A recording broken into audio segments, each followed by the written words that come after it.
Hello guys, stranger തിങ്സിന്റെ 4ാമത്തെ episode ആരംഭിക്കുന്നത് gym ഹോപ്പറും സംഘവും ജോയ്സിന്റെ വീട് പരിശോധിക്കുന്നത് കാണിച്ചുകൊണ്ടാണ്. പാറക്കുളത്തിൽ നിന്നൊരു ബോഡി കിട്ടിയെന്നും അത് വില്ലാണെന്നും പറയുന്ന ഹോപ്പർ അബദ്ധത്തിൽ കാല് വഴുതി വീണതാവുമെന്ന് ജോയ്സിനോട് പറയാൻ ശ്രമിക്കുന്നു. ഒരുപാട് കാര്യങ്ങൾ ചിന്തിച്ചു കൂട്ടുന്ന ജോയ്സ് അത് ആരുടെ ബോഡി ആയാലും എൻ്റെ മകൻ്റെ അല്ലെന്ന് പറയുന്നു. വില്ലിനോട് ഞാൻ അരമണിക്കൂർ മുൻപേ സംസാരിച്ചതേ ഉള്ളെന്ന് പറഞ്ഞുകൊണ്ട് മാലബൾബൊക്കെ എടുത്തു കാണിക്കുന്നു. അവനോട് സംസാരിക്കാൻ വേണ്ടിയാണ് ഞാൻ ഇതൊക്കെ എഴുതിയതെന്ന് ചുമരിലെ ആൽഫബറ്റ് കാണിച്ചുകൊണ്ട് ജോയ്സ് പറയുന്നു. ജോയ്സ് പറയുന്നതൊക്കെ ക്ഷമയോടെ കേൾക്കുന്ന ഹോപ്പറിനോട് അപ്പോഴാണ് മറ്റേ ജീവി ഭിത്തിയിൽ നിന്ന് വെളിയിലേക്ക് വന്നതെന്ന് ജോയ്സ് പറയുന്നു.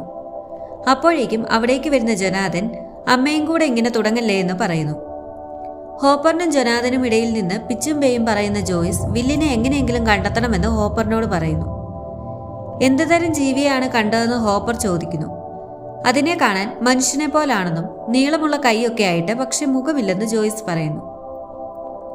ജോയ്സ് ഇതെല്ലാം സങ്കല്പിച്ചു കൂട്ടുന്നതാണെന്ന് പറയുന്ന ഹോപ്പർ എൻ്റെ മകള് പോയപ്പോൾ ഞാനും ഇങ്ങനെ തന്നെ ആയിരുന്നെന്നും ഇതൊക്കെ മാറാൻ സമയമെടുക്കുമെന്നും പറയുമ്പോൾ അങ്ങനെയൊന്നുമല്ലെന്ന് പറയുന്ന ജോയ്സ് ഞാൻ കണ്ടത് എനിക്ക് നല്ല ഓർമ്മയുണ്ടെന്നും അതൊന്നും എൻ്റെ തോന്നലല്ലെന്നും നിങ്ങൾ വിചാരിക്കും പോലെ എനിക്ക് തലയ്ക്ക് കുഴപ്പമില്ലെന്ന് പറയുകയും ഹോപ്പറിനെ എങ്ങനെ പറഞ്ഞ് മനസ്സിലാക്കണമെന്ന് അറിയാതെ ഇരിക്കുകയും ചെയ്യുന്നു.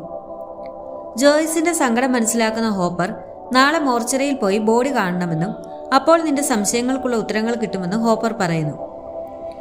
കുറച്ചു നേരം ഉറങ്ങാൻ പറഞ്ഞ ശേഷം ഹോപ്പർ അവിടെ നിന്നും പോകുന്നു.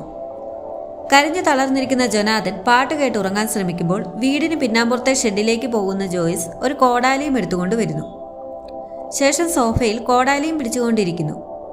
ഇതേ സമയം വില്ലിന്റെ മരണ വാർത്ത ടിവിയിലൂടെ കാരനും കുടുംബവും കാണുന്നു.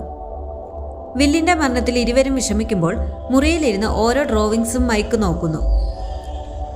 മൈക്ക് ഓരോ പടവും നോക്കുമ്പോൾ അവനെ അലോസരപ്പെടുത്തിക്കൊണ്ട് ഇലവൻ അവന്റെ വോക്കി ടോക്കി ഇട്ട് തിരിക്കുന്നു. നമ്മൾ കൂട്ടുകാരാണെന്നാണ് ഞാൻ വിചാരിച്ചതെന്ന് പറയുന്ന മൈക്ക് വില്ല് ജീവനോടെ ഉണ്ടെന്ന് എന്തിനാ കള്ളം പറഞ്ഞതെന്നും നീ എന്നെ ഒരുപാട് വേദനിപ്പിച്ചെന്നും പറയുന്ന മൈക്ക് ലൂക്കസ് പറഞ്ഞത് തന്നെയായിരുന്നു ശരിയെന്നും പറയുമ്പോൾ ദേഷ്യം കയറുന്ന ഇലവൻ വീണ്ടും വോക്കി ടോക്കിയിൽ സിഗ്നൽ പിടിക്കുന്നു. സൂപ്പർ പവർ ഉപയോഗിച്ച് ഇലവൻ വോക്കി ടോക്കിയിൽ ട്യൂൺ ചെയ്യുമ്പോൾ പെട്ടെന്ന് വില്ലിരുന്ന് പാട്ട് പാടുന്നത് കേൾക്കുന്നു. വില്ലിന്റെ ശബ്ദം കേൾക്കുന്നതോടെ ഇലവൻ അടുത്തേക്ക് മൈക്ക് ഓടി വരുന്നു. അപ്പോഴേക്കും ഇലവൻ വോക്കി ടോക്കി മൈക്കിന് കൊടുക്കുന്നു. ഹലോ, ഇത് വില്ലാണോ എന്നും നിനക്ക് കേൾക്കാമോ എന്നും മൈക്ക് ചോദിച്ചെങ്കിലും മറുപടിയൊന്നും കിട്ടുന്നില്ല. ശേഷം ഇലവനോട് അത് വില്ലാണോ എന്ന് മൈക്ക് ചോദിക്കുമ്പോൾ അതെ എന്നവൾ പറയുന്നു. പിറ്റേന്ന് രാവിലെ ഉറങ്ങിക്കിടക്കുന്ന ജോയ്സിനെ ജൊനാഥൻ വിളിച്ചുണർത്തുന്നു. സമയം 8:30 പോകേണ്ടതെന്നും ജൊനാഥൻ ചോദിക്കുമ്പോൾ എങ്ങോട്ടാണെന്ന് ജോയ്സ് ചോദിക്കുന്നു. അതിന് മറുപടിയായി വില്ലിനെ കാണാനാണെന്ന് ജൊനാഥൻ പറയുന്നു. ഇതേ സമയം മൈക്കിന്റെ റൂമിലേക്ക് കാരൻ വരുന്നു. ഇന്ന് സ്കൂളിൽ പോകുന്നില്ലെന്ന് മൈക്ക് പറയുമ്പോൾ സമ്മതിക്കുന്ന കാരൻ ഞാൻ നാൻസിയെ കൊണ്ടുവിട്ടിട്ട് ബാർബരയുടെ വീട് വരെ പോകുന്നുണ്ടെന്നും നീയും വരുന്നോ എന്ന് ചോദിക്കുന്നു. ഒറ്റയ്ക്കിരിക്കുവാണെന്നും അമ്മ പൊക്കോളാനും മൈക്ക് പറയുന്നു. കാരൻ പോയ പുറകെ കട്ടിലിൽ നിന്ന് ചാടി എഴുന്നേക്കുന്ന മൈക്ക് വോക്കി ടോക്കി എടുത്ത് ലൂക്കസിനെ വിളിക്കുന്നു. മൈക്ക് എത്ര വിളിച്ചിട്ടും എടുക്കാത്ത ലൂക്കസിനോട് നീ എടുക്കുന്നവരെ ഞാൻ വിളിച്ചുകൊണ്ടിരിക്കുമെന്ന് മൈക്ക് പറയുന്നു. ഇതോടെ വോക്കി ടോക്കി എടുക്കുന്ന ലൂക്കസ് ഞാൻ ആകെ വിഷമിച്ചിരിക്കുവാണെന്നും പിന്നെ വിളിക്കാനും പറയുന്നു. പിന്നെ ഒന്നും പറ്റില്ലെന്ന് പറയുന്ന മൈക്ക് ഇത് വില്ലിനെ കുറിച്ചാണെന്ന് പറയുന്നു. വില്ലിന്റെ എന്ത് കാര്യമാണെന്നും മരിച്ചടക്കാണോ നീ ഉദ്ദേശിച്ചതെന്ന് ലൂക്കസ് ചോദിക്കുന്നു. മരിച്ചടക്കം തേങ്ങാക്കൊലയും ഒന്നും അല്ലെന്നും വേഗം ഡെസ്റ്റിനെയും കൂട്ടി ഇവിടേക്ക് വരാനും മൈക്ക് പറയുന്നു. മോർച്ചറിയിൽ ഇരിക്കുന്ന ഹോപ്പർ ഇതെന്താ ഇത്ര താമസമെന്ന് അവിടെയുള്ള ഉദ്യോഗസ്ഥയോട് ചോദിക്കുന്നു. സർജൻ ഇല്ലാത്തതുകൊണ്ടാണെന്ന് ഉദ്യോഗസ്ഥ പറയുമ്പോൾ അപ്പോൾ പോസ്റ്റ്മോർട്ടം എങ്ങനെ ചെയ്തെന്ന് ഹോപ്പർ ചോദിക്കുന്നു. പോസ്റ്റ്മോർട്ടം ചെയ്യാൻ പുറത്തുനിന്ന് വേറെ ആൾക്കാരാണ് വന്നതെന്ന് പറയുമ്പോൾ ഹോപ്പറിനെ നെറ്റിച്ചൊളിയുന്നു. ഇതിനിടയിൽ മോർച്ചറിക്കുള്ളിൽ ഒരു മേശയിൽ വില്ലിന്റെ ബോഡി കിടത്തിയേക്കുന്നത് ജോയ്സും ജൊനാഥനും കാണുന്നു. മുഖത്തെ തുണി മാറ്റുമ്പോൾ ജൊനാഥന് കണ്ടു നിൽക്കാൻ സാധിക്കുന്നില്ല. ഇതോടെ വെളിയിലേക്ക് പോകുന്നു. വില്ല് തന്നെയാണോ ആ കിടക്കുന്നതെന്ന് സംശയിക്കുന്ന ജോയ്സ് അവന്റെ വലത് കൈയിൽ ഒരു മറുകുണ്ടെന്നും അത് കാണിക്കാനും പറയുന്നു. ഹോപ്പറിന് അരികിലിരിക്കുന്ന ജൊനാഥനോട് ജോയ്സിന് ഈ മാലബൾബിന്റെ ഏർപ്പാട് എപ്പോഴാ തുടങ്ങിയതെന്ന് ഹോപ്പർ ചോദിക്കുന്നു. വില്ലിനെ കാണാതായതിനു ശേഷം ഒരു ഫോൺ കോൾ വന്നില്ലേ, അന്ന് തൊട്ടാണെന്ന് പറയുന്ന ജൊനാഥൻ ജോയ്സിന് നേരത്തെ ആൻസൈറ്റി പ്രോബ്ലംസ് ഉണ്ടായിരുന്നെന്നും പക്ഷെ ഇപ്പോൾ എന്താ കാണിക്കുന്നതെന്ന് എനിക്കറിയില്ലെന്നും പറയുന്നു. നിന്റെ അമ്മയ്ക്ക് ഒന്നും പറ്റില്ലെന്ന് പറയുന്ന ഹോപ്പർ ജൊനാഥനെ സമാധാനിപ്പിക്കുന്നു. അപ്പോഴേക്കും അകത്തു നിന്ന് പൊട്ടിത്തെറിച്ചുകൊണ്ട് വരുന്ന ജോയ്സ് അകത്ത് കിടക്കുന്ന സാധനം ഏതായാലും എൻ്റെ മകനല്ലെന്നും പറഞ്ഞുകൊണ്ട് വെളിയിലേക്ക് പോകുന്നു. തൊട്ടുപുറകെ ജൊനാഥനും പോകുന്നു. ഇതേ സമയം ഹോക്കിങ്സ് ഹൈസ്കൂളിൽ നാൻസിയും സ്റ്റീവും സംസാരിക്കുന്നു. ബാർബരയെ അന്വേഷിച്ച് സ്റ്റീവിന്റെ വീട്ടിൽ പോയതും അവിടെ വെച്ച് മുഖമില്ലാത്ത ജീവിയെ കണ്ടതുമൊക്കെ സ്റ്റീവിനോട് നാൻസി പറയുന്നു. നാൻസി പറയുന്നതൊന്നും വിശ്വാസത്തിലെടുക്കാത്ത സ്റ്റീവ് പോലീസ് ഇനി അന്വേഷിച്ച് വീട്ടിൽ വരുമെന്നും അച്ഛൻ അറിഞ്ഞാൽ അന്ന് എന്റെ അന്ത്യമാണെന്നും പറയുമ്പോൾ ബാർബര മിസ്സിംഗ് ആണെന്നും അപ്പോഴാണോ നീ അച്ഛന്റെ കാര്യം പറയുന്നതെന്നും നാൻസി ചോദിക്കുന്നു. അഥവാ പോലീസ് ചോദിക്കുവാണെങ്കിൽ ബിയർ കുടിച്ച കാര്യം മാത്രം പറയില്ലെന്ന് സ്റ്റീവ് നാൻസിയോട് പറയുന്നു. ഇതോടെ ദേഷ്യം വരുന്ന നാൻസി അവിടെ നിന്നും പോകുന്നു. ഇതിനിടയിൽ മോർച്ചറിയിൽ നിന്നിറങ്ങി പോകുന്ന ജോയ്സിന് പുറകെ ജൊനാഥൻ പോകുന്നു. ജോയ്സിനോട് കാറിൽ കയറാൻ ജൊനാഥൻ പറഞ്ഞെങ്കിലും കേൾക്കാൻ കൂട്ടാക്കാതെ ജോയ്സ് നടന്നു പോകുന്നു. നടുറോഡിൽ ജോയ്സിനെ തടയുന്ന ജൊനാഥൻ ഇങ്ങനെ വട്ടുപിടിച്ച പോലെ പെരുമാറരുതെന്നും അവന്റെ മരിച്ചടക്കൊക്കെ നടത്തണമെന്നും പറയുമ്പോൾ ആരുടെ അടക്കാണെന്നും ആ കിടക്കുന്ന സാധനത്തിന്റെ ആണോ എന്നും ജോയ്സ് ചോദിക്കുന്നു.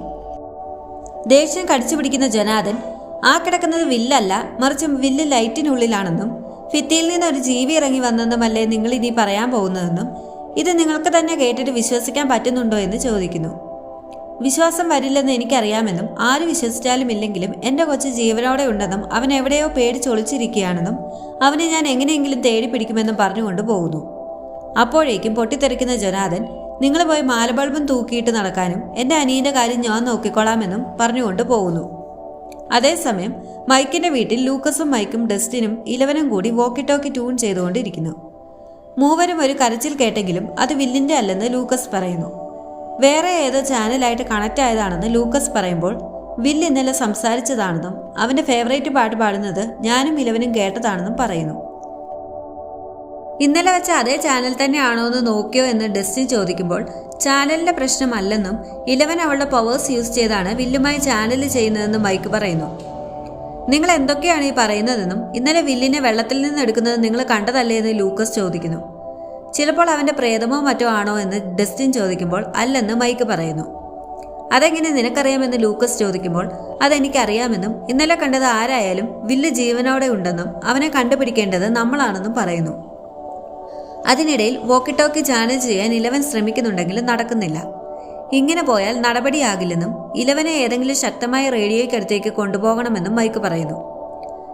ടീച്ചർ സ്കോട്ടിന്റെ റേഡിയോ നോക്കിയാലോ എന്ന് ഡസ്റ്റിൻ പറയുമ്പോൾ അത് സ്കൂളിലല്ലേ എന്ന് ലൂക്കസ് പറയുന്നു. കൂടാതെ ആരും ശ്രദ്ധിക്കാത്ത വിധത്തിൽ ഈ മൊട്ടച്ചയെ എങ്ങനെ കൊണ്ടുപോകുമെന്നും ചോദിക്കുന്നു. ശേഷം നാൻസിയുടെ മേക്കപ്പ് ഇലവനും മൈക്ക് ഇട്ടു കൊടുക്കുമ്പോൾ ഡസ്റ്റിനും ലൂക്കസും നാൻസിയുടെ പണ്ടത്തെ കുട്ടിയുടുപ്പും വിഗും സംഘടിപ്പിക്കുന്നു. ഡ്രസ്സൊക്കെ ഇട്ട് സുന്ദരിയായി വരുന്ന ഇലവനെ മൂവരും വാ വിളിച്ചു നോക്കുകയും സുന്ദരിയാണെന്ന് പറയുകയും ചെയ്യുന്നു. ശേഷം അടുത്തുള്ള കണ്ണാടിയിൽ ഇലവൻ നോക്കുന്നു. ഇതേ സമയം ഹോക്കിൻസ് ലബോറട്ടറിയിലെ അണ്ടർഗ്രൗണ്ടിൽ പുതിയ പരീക്ഷണത്തിനായി സോൾജിയറായ ഷെപ്പേർഡ് വരുന്നു. പ്രത്യേകതരം സ്യൂട്ടൊക്കെ ഇട്ടുവരുന്ന ഷെപ്പേർഡിനെ കൂടെയുള്ളവർ പുള്ളിംഗ് മെഷീനിലെ കയറുമായി ബന്ധിപ്പിക്കുന്നു. ശേഷം ഡോക്ടർ ബ്രണ്ണറിന്റെ അനുമതിയോടെ പതിയെ ഗേറ്റ് പോലത്തെ വിള്ളൽ നോക്കി നടക്കുന്നു. ഉദ്യോഗസ്ഥർ പുള്ളിംഗ് മെഷീനിൽ നിന്ന് കയർ വലിച്ചു വിടുമ്പോൾ ഷെപ്പേർഡ് പതിയെ ഗേറ്റിനുള്ളിലേക്ക് കയറുന്നു. ക്ലാസ് നടക്കുന്നതിനിടയിൽ മറ്റെന്തൊക്കെയോ ചിന്തിച്ചിരിക്കുന്ന നാൻസിയെ സ്റ്റാഫ് വന്ന് വിളിക്കുന്നു. അമ്മ കാരനൊപ്പം നാൻസിയെ പോലീസ് ചോദ്യം ചെയ്യുന്നു. ബാർബരയുടെ മിസ്സിങ്ങിനെ കുറിച്ച് ചോദിക്കുന്ന പോലീസ് നിങ്ങൾ തമ്മിൽ വഴക്കോ മറ്റോ അന്ന് ഉണ്ടായോ എന്ന് ചോദിക്കുന്നു.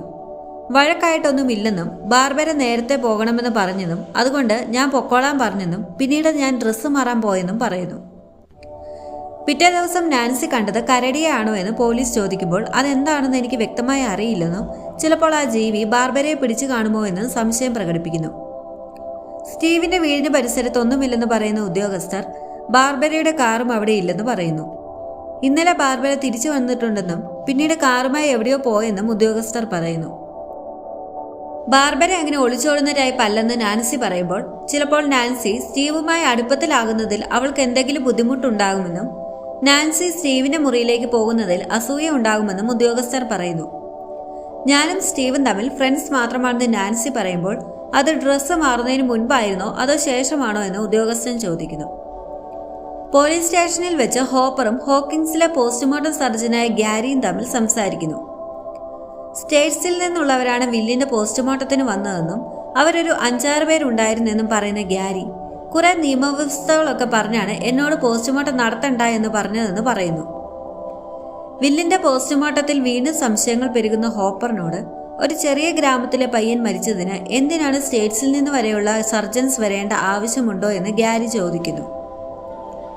ഇതേ സമയം ഇലവനെയും കൂട്ടി മൈക്കും സംഘവും സൈക്കിൾ ചവിട്ടി സ്കൂളിലേക്ക് പോകുന്നു. 4 പേര് സ്കൂളിലെത്തുമ്പോൾ വില്ലിന്റെ മരണത്തോടനുബന്ധിച്ചുള്ള ഒരു അസംബ്ലി ഇപ്പോൾ നടക്കാൻ പോകുവാണെന്ന അനൗൺസ്മെന്റ് കേൾക്കുന്നു. ആരും കാണാതെ നേരെ AV ക്ലബിന് മുമ്പിലേക്ക് എത്തുന്ന 4 പേരും ഡോർ തുറക്കാൻ നോക്കിയെങ്കിലും അത് ലോക്കായി കിടക്കുന്നതുകൊണ്ട് നടക്കുന്നില്ല. അപ്പോഴേക്കും അവിടേക്ക് വരുന്ന ടീച്ചർ സ്കോട്ട് അസംബ്ലി ഇപ്പോൾ തുടങ്ങുമെന്നും വരുന്നില്ല എന്നും ചോദിക്കുന്നു. വില്ലിന്റെ മരണത്തിൽ വിഷമമാണെന്ന് പറയുന്ന കുട്ടികളോട് അസംബ്ലിക്ക് വേണ്ടി മാത്രം അങ്ങോട്ടേക്ക് വരാനും ശേഷം ഇന്നത്തെ ദിവസം മുഴുവൻ AV ക്ലബിൽ ഇരുന്നോളാനും പറഞ്ഞുകൊണ്ട് താക്കോല് പിള്ളേർക്ക് കൊടുക്കുന്നു. അപ്പോഴേക്കും ഇലവനെ ശ്രദ്ധിക്കുന്ന സ്കോട്ട് ഇതിനു മുൻപ് കണ്ടിട്ടില്ലല്ലോ, മോളുടെ പേരെന്താണെന്ന് ചോദിക്കുന്നു. ഇലവൻ സ്കോട്ടിനോട് പേര് പറയാൻ പോകുമ്പോൾ ഇടയ്ക്ക് കയറുന്ന മൈക്ക് അവളുടെ പേര് എലനോർ എന്നാണെന്നും കസിനാണെന്നും വില്ലിന്റെ മരിച്ചടക്കിന് വന്നതാണെന്നും പറയുന്നു. ശേഷം എല്ലാവരും അസംബ്ലിയിലേക്ക് പോകുന്നു. ഇതിനിടയിൽ വീട്ടിലേക്ക് വരുന്ന നാൻസിയോട് നീ എന്തിനാ പോലീസിനോട് കള്ളം പറഞ്ഞതെന്ന് കാരൻ ചോദിക്കുന്നു. ഞാൻ കള്ളം പറഞ്ഞിട്ടില്ല എന്ന് പറയുന്ന നാൻസിയോട് നീയും സ്റ്റീവും അന്ന് രാത്രി സംസാരിക്കാൻ മാത്രമേ ചെയ്തുള്ളെന്ന് കാരൻ ചോദിക്കുന്നു. എന്റെയും സ്റ്റീവിന്റെയും കാര്യത്തിൽ ബാർബരയ്ക്കൊരു ബന്ധവുമില്ലെന്ന് പറയുന്ന നാൻസി അവളെ എന്തോ ഒന്ന് പിടിച്ചോണ്ട് പോയെന്ന് ഞാൻ പറഞ്ഞിട്ട് ആരും വിശ്വസിക്കാൻ കൂട്ടാക്കുന്നില്ലെന്നും എല്ലാവർക്കും അറിയേണ്ടത് ഞാനും സ്റ്റീവും തമ്മിലുള്ള ബന്ധമാണെന്ന് പറഞ്ഞ് കരയുന്നു. കാരൻ നാൻസിയെ സമാധാനിപ്പിക്കാൻ നോക്കിയെങ്കിലും നാൻസി റൂമിലേക്ക് കയറിപ്പോന്നു. റൂമിലിരിക്കുന്ന നാൻസി റോഡിൽ നിന്ന് പെറുക്കിയെടുത്ത ബാർബരയുടെ കീറിയ ഫോട്ടോസ് നോക്കി കരയുന്നു. പെട്ടെന്ന് എന്തോ ഒന്ന് കണ്ണിലുടക്കിയ നാൻസി എല്ലാ കീറിയ ഭാഗങ്ങളും ഒരുമിച്ചാക്കുന്നു. കീറിയ ഫോട്ടോസ് എല്ലാം ടേപ്പ് വെച്ച് ഒട്ടിച്ചെടുക്കുന്ന നാൻസി ഫോട്ടോയിൽ ബാർബരയ്ക്ക് പുറകിൽ ഒരു വലിയ നിഴല് പോലത്തെ രൂപം നിൽക്കുന്നത് കാണുന്നു. ഇതേ സമയം ഹോക്കിൻസ് ലാബിൽ ഗേറ്റിനുള്ളിലേക്ക് പോയ ഷെപ്പേർഡുമായി ബ്രണ്ണറിന്റെ സംഘം ബന്ധപ്പെടാൻ ശ്രമിക്കുന്നു. 1-2 ശ്രമങ്ങൾക്കൊടുവിൽ ഷെപ്പേർഡുമായി സംഘം ബന്ധപ്പെടുന്നു. അകത്ത് എന്താണ് കാണുന്നതെന്ന് വിശദീകരിക്കാൻ ബ്രണ്ണർ ഷെപ്പേർഡിനോട് പറയുന്നു. വെളിച്ചം കുറവായതുകൊണ്ട് ഒന്നും വ്യക്തമല്ലെന്നും ഇവിടെ മുഴുവൻ ശോഷിച്ചുണങ്ങിയ നിലയിലാണെന്നും കൂടാതെ എവിടെ നോക്കിയാലും രക്തമാണെന്ന് ഷെപ്പേർഡ് പറയുന്നു. പെട്ടെന്ന് ഒരു ഭീകരജീവിയുടെ ശബ്ദം ഉള്ളിൽ നിന്നും കേൾക്കുമ്പോൾ ഇവിടെ വേറെ എന്തോ ഉണ്ടെന്ന് ഷെപ്പേർഡ് പറയുകയും പേടിക്കുകയും ചെയ്യുന്നു. പെട്ടെന്ന് ഷെപ്പേർഡിന്റെ ജീവൻ ആപത്തിലാണെന്ന് അലാം അടിക്കുകയും ഷെപ്പേർഡിനെ വെളിയിലേക്ക് എടുക്കാൻ ബ്രണ്ണർ പറയുകയും ചെയ്യുന്നു. ഇവിടെ വേറെ എന്തോ ഉണ്ടെന്നും വേഗം വെളിയിലേക്ക് വലിക്കാനും ഷെപ്പേർഡ് പറയുമ്പോൾ പുള്ളിംഗ് മെഷീൻ ഷെപ്പേർഡിനെ വലിക്കാൻ നോക്കിയെങ്കിലും സാധിക്കുന്നില്ല. കുറെ നേരത്തെ മൽപ്പിടുത്തത്തിന് ശേഷം പെട്ടെന്ന് കയർ ലൂസാകുകയും ഷെപ്പേർഡിന്റെ ശബ്ദം നിലയ്ക്കുകയും ചെയ്യുന്നു. പുള്ളിംഗ് മെഷീന്റെ കയർ വെളിയിൽ വരുമ്പോൾ അതിന്റെ അറ്റത്ത് ചോര മാത്രമേ ബ്രണ്ണർ കാണുന്നുള്ളൂ. അസംബ്ലിയിൽ ടീച്ചർ വില്ലിനെ കുറിച്ച് പറയുമ്പോൾ സ്കൂളിലെ ബുള്ളീസ് വില്ലിനെ കളിയാക്കിച്ചിരിക്കുന്നു. അസംബ്ലിക്ക് ശേഷം എല്ലാവരും പിരിഞ്ഞു പോകുമ്പോൾ ബുള്ളീസിന്റെ അടുത്തേക്ക് വരുന്ന മൈക്ക് നിനക്കൊക്കെ ഇത് തമാശയാണോ എന്നും നീയൊക്കെ എന്തിനാ ചിരിച്ചതെന്നും മൈക്ക് ചോദിക്കുന്നു. അല്ലെങ്കിൽ വിഷമിക്കേണ്ട കാര്യം എന്താണുള്ളതെന്നും അവനിപ്പോൾ സ്വർഗത്തിലെത്തിക്കാണുമെന്നും ഒക്കെ പറഞ്ഞ് വില്ലിന്റെ സെക്ഷുവാലിറ്റിയെക്കുറിച്ച് പറഞ്ഞ് കളിയാക്കുന്നു. ഇതോടെ ദേഷ്യം കയറുന്ന മൈക്ക് ബുള്ളീസിൽ ഒരുത്തിനെ തള്ളിയിടുന്നു. എഴുന്നേറ്റ് വന്ന് മൈക്കിനെ ബുള്ളി ഇടിക്കാൻ നോക്കുമ്പോൾ പെട്ടെന്ന് നിശ്ചലനാവുന്നു. എന്താ സംഭവമെന്നറിയാതെ എല്ലാവരും നിൽക്കുമ്പോൾ നിന്ന നിൽപ്പിൽ ബുള്ളിയുടെ മൂത്രം പോകുന്നു. ഇതോടെ കാര്യം മനസ്സിലാകുന്ന മൈക്ക് ഇലവനെ നോക്കുമ്പോൾ ഇലവൻ മൂക്കിലെ ചോര തുടച്ചു കളയുന്നു. അതേസമയം വില്ലിന് വേണ്ടി ജൊനാഥൻ ശവപ്പെട്ടി മേടിക്കാൻ വരുന്നു. പലവിധം വെട്ടികൾ ജൊനാഥൻ നോക്കുമ്പോൾ അവിടേക്ക് നാൻസി വരുന്നു. ജൊനാഥനോട് കുറച്ച് സംസാരിക്കാനുണ്ടെന്ന് പറയുന്ന നാൻസി ബാർബരയുടെ ഫോട്ടോ ജൊനാഥനെ കാണിക്കുന്നു. പുറകിൽ നിൽക്കുന്ന എന്താണെന്ന് ജൊനാഥനും അറിയില്ലെന്ന് മനസ്സിലാകുന്ന നാൻസി വിഷമിക്കുന്നു. ആ ദിവസം വേറെ ആരെയും നീ കണ്ടില്ലേ എന്ന് നാൻസി ചോദിക്കുമ്പോൾ ഇല്ലെന്ന് പറയുന്ന ജൊനാഥൻ ഫോട്ടോ എടുത്തിട്ട് നോക്കുമ്പോൾ അവൾ അവിടെ ഇല്ലായിരുന്നെന്നും പറയുന്നു. പോലീസ് പറയുന്നത് ബാർബര ഓടിപ്പോയതാണെന്നും എന്നാൽ ബാർബര അങ്ങനെ ചെയ്യില്ലെന്ന് എനിക്കറിയാമെന്നും പറയുന്ന നാൻസി സ്റ്റീവിന്റെ വീട്ടിൽ പിന്നീട് പോയപ്പോൾ ഞാനൊരു ജീവിയെ കണ്ടെന്നും പറയുന്നു. പെട്ടെന്ന് എന്തോ പന്തികേട് തോന്നുന്ന ജൊനാഥൻ അതൊരു മുഖമില്ലാത്ത ജീവിയായിരുന്നു എന്ന് നാൻസിയോട് ചോദിക്കുന്നു. ജൊനാഥന്റെ ചോദ്യം കേട്ട് ഞെട്ടുന്ന നാൻസി അതെങ്ങനെ നിനക്കറിയാമെന്ന് ചോദിക്കുന്നു. ഇതിനിടയിൽ ഹോപ്പർ ടൗണിലെ ബാറിലിരുന്ന് മദ്യപിക്കുന്നു. അടുത്തിരിക്കുന്ന ഡേവിഡ് എന്ന ആളോട് മനഃപൂർവ്വം അടുക്കാൻ ശ്രമിക്കുന്ന ഹോപ്പർ നിങ്ങളെ ഞാൻ ഇതിനു മുൻപ് എവിടെയോ കണ്ടിട്ടുണ്ടല്ലോ എന്ന് ചോദിക്കുന്നു. TV-യിൽ കണ്ടു കാണുമെന്നും ഈയിടെ മരിച്ച പയ്യനില്ലേ വിൽ, അവന്റെ ബോഡി ആദ്യം കണ്ടത് ഞാനാണെന്ന് ഡേവിഡ് പറയുന്നു. ഹോപ്പറിന്റെ കുത്തിക്കുത്തിയുള്ള ചോദ്യങ്ങളൊന്നും ഇഷ്ടപ്പെടാത്ത ഡേവിഡ് ദേഷ്യപ്പെട്ട് അവിടെ നിന്നും പോകുന്നു. തൊട്ട് പുറകെ ചെല്ലുന്ന ഹോപ്പർ ഡേവിഡിനെ എടുത്തിട്ട് പെരുമാറുന്നു. നിന്നോട് ആരാ പറഞ്ഞത് ക്വാറിയിൽ പോകാനും, നീ കറക്റ്റ് എങ്ങനെയാ ബോഡി കണ്ടതെന്ന് ഹോപ്പർ ചോദിക്കുമ്പോൾ എന്നോട് അങ്ങോട്ടേക്ക് പോകാനും പോലീസിൽ വിവരം അറിയിക്കാനും മാത്രമേ അവർ പറഞ്ഞുള്ളൂ എന്നും ആരെയും ബോഡിക്കടുത്തേക്ക് പോകാതെ നോക്കണമെന്നും അവർ പറഞ്ഞെന്ന് ഡേവിഡ് പറയുന്നു. ആരായി അവരെന്നും ഹോക്കിൻസ് ലാബ് ആണോ എന്നും ഹോപ്പർ ചോദിക്കുമ്പോൾ ഡേവിഡ് പുറകിലെ കാറിലേക്ക് നോക്കുന്നത് ഹോപ്പർ കാണുന്നു.